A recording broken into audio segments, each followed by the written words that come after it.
राष्ट्रपति Donald Trump ने मूल भाव और अराजक अप्रत्याशितता की कूटनीति से महीने भर में ही 80 वर्ष पुराने विश्वक्रम को छिन्न भिन्न कर दिया है।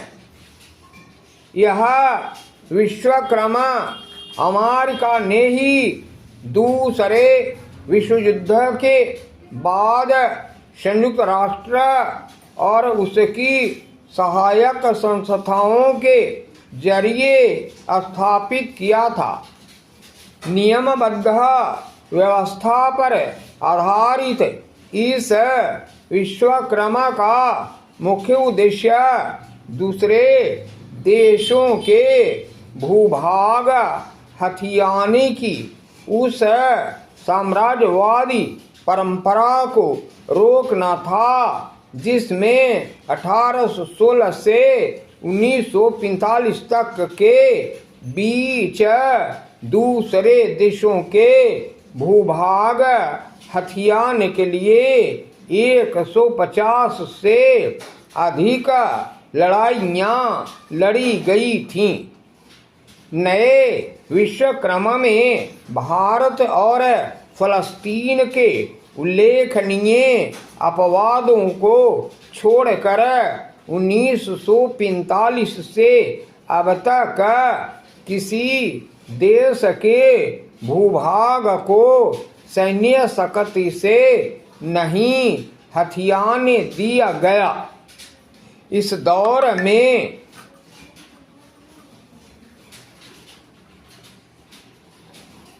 अमेरिका ने सैनिक और आर्थिक महाशक्ति का प्रयोग दूसरे देशों में अपनी कठपुतली सरकारें स्थापित करने या सत्ता परिवर्तन कराने में जरूर किया, पर किसी के भूभाग को हथियाने के लिए नहीं।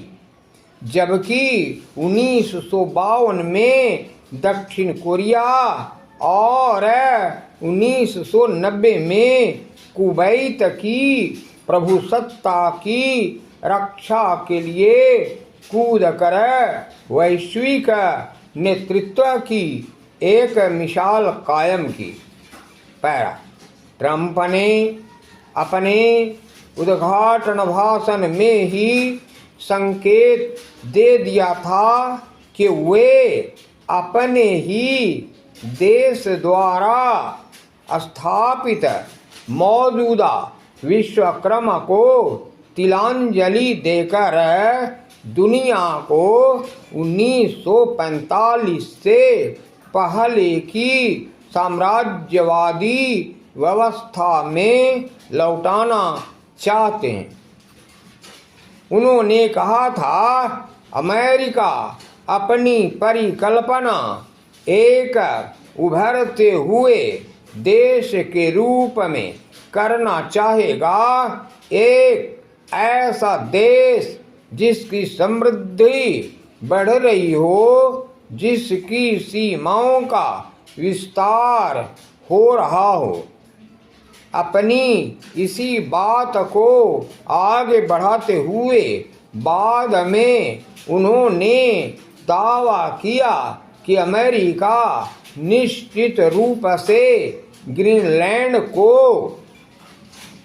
डेनमार्क से खरीद लेगा और मध्य अमेरिकी देश पनामा से पनामा नहर वापस लेगा। कनाडा को अमेरिका का 51वां राज्य बनाने की बात तो वह अक्सर करते रहते हैं।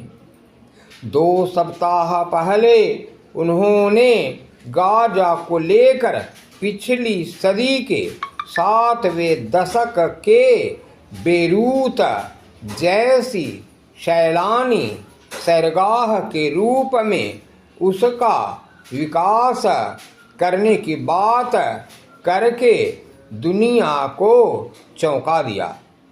पैरा, ग्रीनलैंड, पनामा नहर, कनाडा और गाजा में पांव पसारने के ट्रंप के इरादों से विश्व के कुछ दूसरे साम्राज्यवादी तानाशाहों के हौसले भी बुलंद हो रहे हैं। चीनी राष्ट्रपति शी चिनफिंग नाटकीयता से बदलते विश्वक्रम के इस दौर को खामोशी से देख रहे हैं, लेकिन ताइवान को चीन में मिलाने के उनके इरादे किसी से छिपे नहीं हैं। वह सही मौके की तलाश में हैं।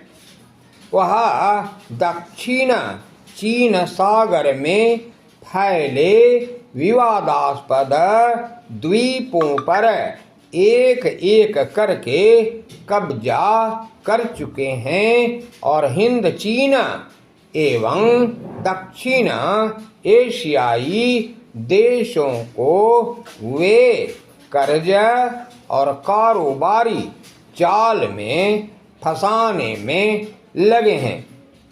राष्ट्रपति पुतिन की तो जैसे लॉटरी ही लग गई है। जो लक्ष्य वह 3 साल के युद्ध में लाखों सैनिक और अरबों के हथियार गंवा कर भी हासिल नहीं कर पाए, वह ट्रंप के आने और उनके नीतिगत उलटफेर से अनायास ही हासिल होते दिख रहे हैं।